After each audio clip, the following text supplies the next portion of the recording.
Kael Draven had ruled the Ironvale territories for 10 long years, and in all that time he had believed in only one thing: strength. He had earned his crown through discipline, through endless training, and through the loyalty of warriors who feared and respected him in equal measure.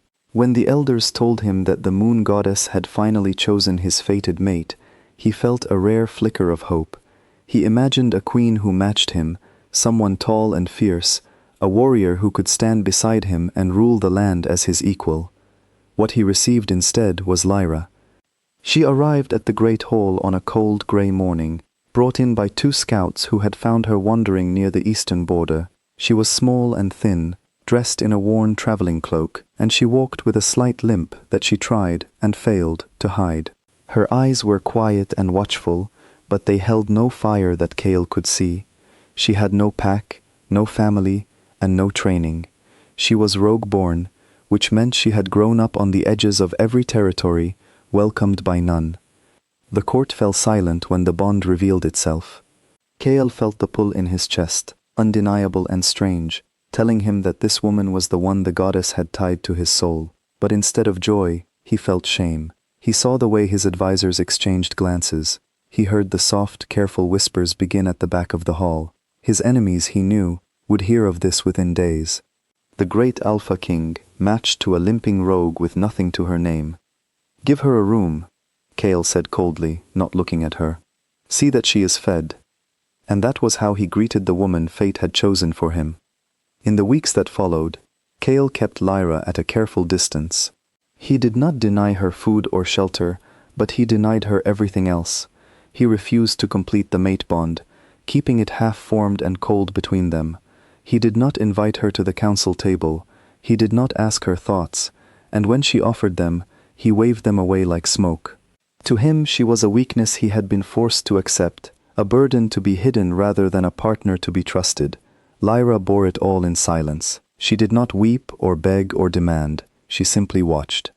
What Kael did not understand was that a life spent on the outside had taught Lyra to see what others missed. When you belong nowhere, you learn to read a room the moment you enter it. You learn who is lying and who is afraid. You learn to listen to the words people say and, more importantly, to the words they leave unspoken. So while the court dismissed her, Lyra studied it. She noticed which advisors grew quiet when certain names were mentioned. She noticed that Lord Pharaoh, the master of coin, wore boots far finer than his salary should allow. She noticed that the captain of the Eastern Guard flinched whenever the enemy warlord Malachai was named, as though the name carried a private weight.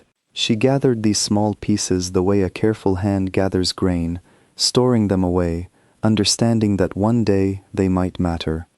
Malachai was Kael's oldest and most dangerous rival. He ruled the harsh lands to the north, and for years the 2 kings had circled each other, never quite going to war. But there was more to Lyra's interest than politics.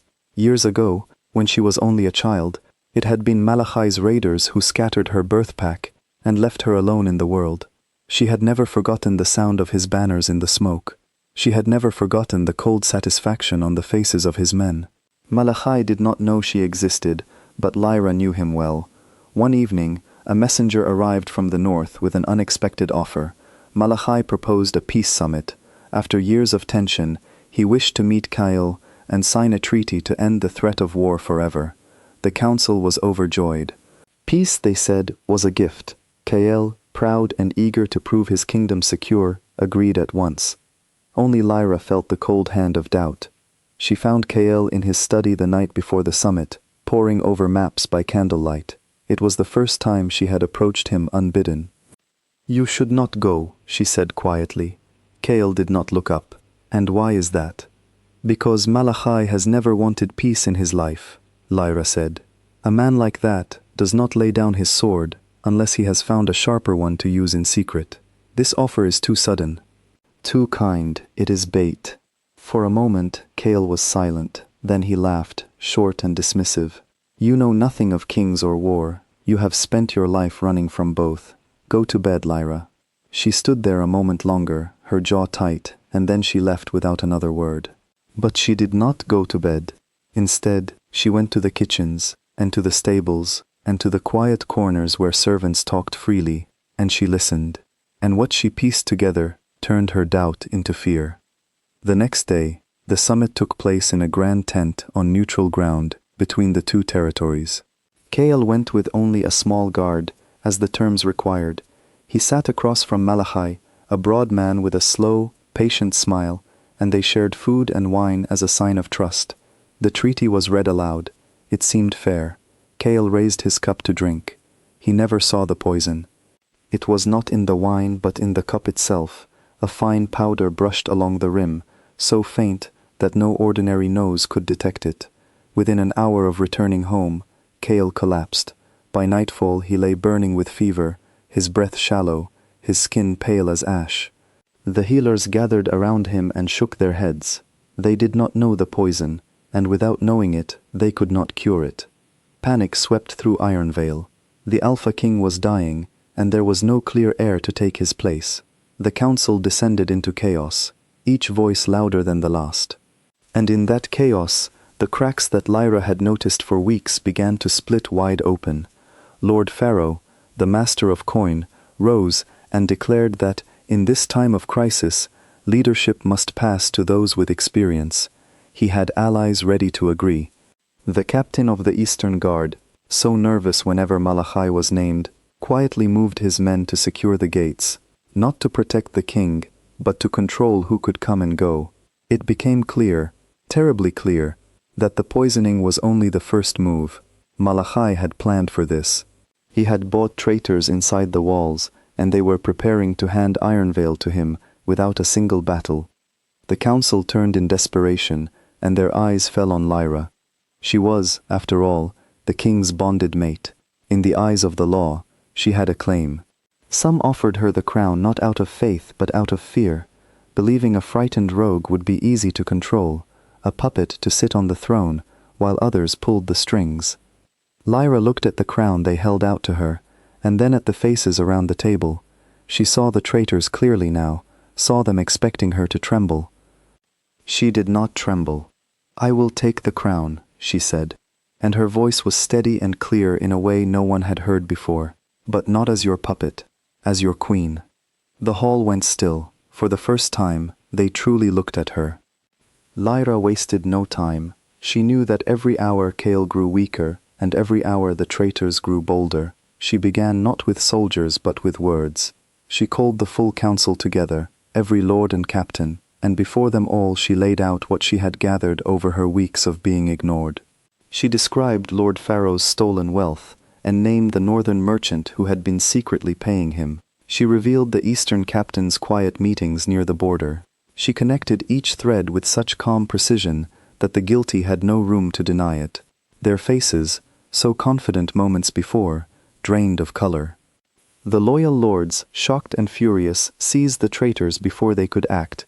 In a single evening, without a drop of blood, Lyra had cut the strings Malachai had spent months weaving inside the walls. His plan to take Ironvale from within had collapsed. But Kael was still dying, and no clever words could cure him. This was where the very thing that had shamed him became his salvation. Lyra had grown up rogue-born, surviving on the land, learning the old knowledge of herbs and roots that pack healers, with their fine stores and comfortable lives, had long forgotten. She sat beside Kael's bed and studied the signs of the poison, the blue tint of his lips, the pattern of the fever, the strange sweetness of his breath. She recognized it. It was drawn from a rare northern flower, one that grew only in the cold marshes near Malachai's lands, a place she had once passed through in her wandering years. She knew the flower, and she knew its cure. Through the night she worked, grinding roots and boiling bitter leaves, mixing a remedy that no trained healer in Ironvale had ever learned. She spooned it past Kael's lips drop by drop, and she did not sleep, and she did not leave his side. Slowly, as dawn crept over the mountains, the fever broke. Kael's breathing eased, his color returned. The poison that should have killed him lost its grip, defeated by the knowledge of the woman he had cast aside. Yet the danger was not over. Word came that Malachai, learning his inside plan had failed, had grown impatient. He was marching south with his army, intending to take by force what he could not take by trickery. He believed Ironvale was leaderless and afraid, ripe for the taking. Kael was still too weak to fight. The crown, and the coming battle rested on Lyra's shoulders. She did not try to become the kind of leader Kael had been. She could not outmuscle Malachai's warriors, and she knew it. Instead, she led the only way she knew how. She studied the land as carefully as she had studied the court. She knew Malachai's army was large but slow, weighed down by pride and by the belief that no one would dare oppose them.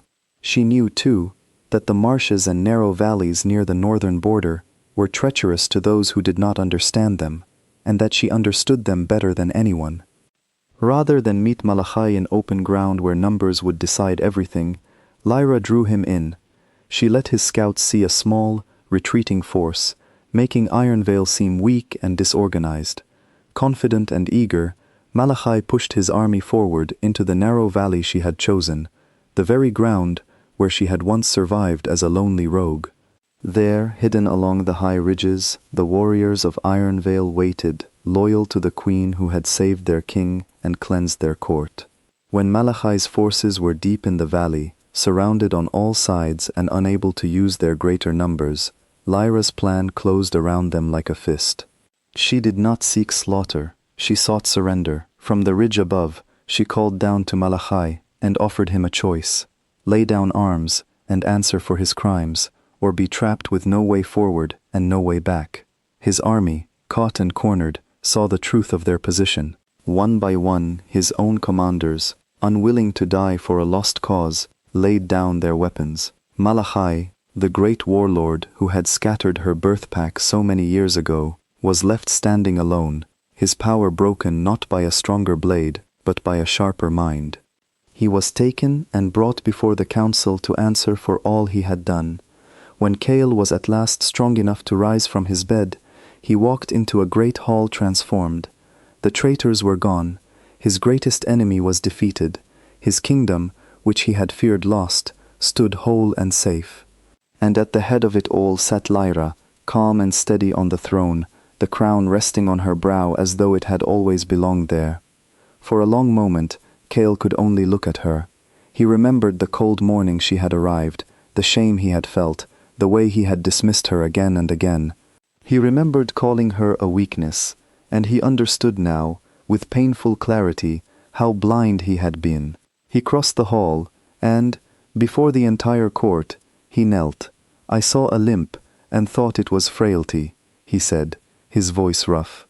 "I saw silence and thought it was fear. I was a fool. You saved my life, my crown, and my people, and I gave you nothing but coldness in return. I do not deserve the bond the goddess gave me, but if you will have me, I would stand beside you now, not as your king, but as your equal." Lyra looked down at him, this proud man who had never knelt to anyone, and she saw that his words were true. She rose and took his hand, and at last she allowed the mate bond, so long denied, to complete itself between them, warm and whole. The court that had once whispered about her weakness now bowed to her strength. Ironvale entered an age of peace unlike any it had known, ruled by two who balanced each other, force and wisdom, muscle and mind. And Lyra, the rogue-born Omega, who had walked in with a limp and a quiet gaze, kept both. She never hid her limp again, and she never raised her voice more than she needed to. She did not have to. Everyone in the land had learned the lesson she had carried all along. True strength is not always the thing you can see, and the ones the world underestimates the longest are often the ones who carry exactly what everyone else has forgotten they need.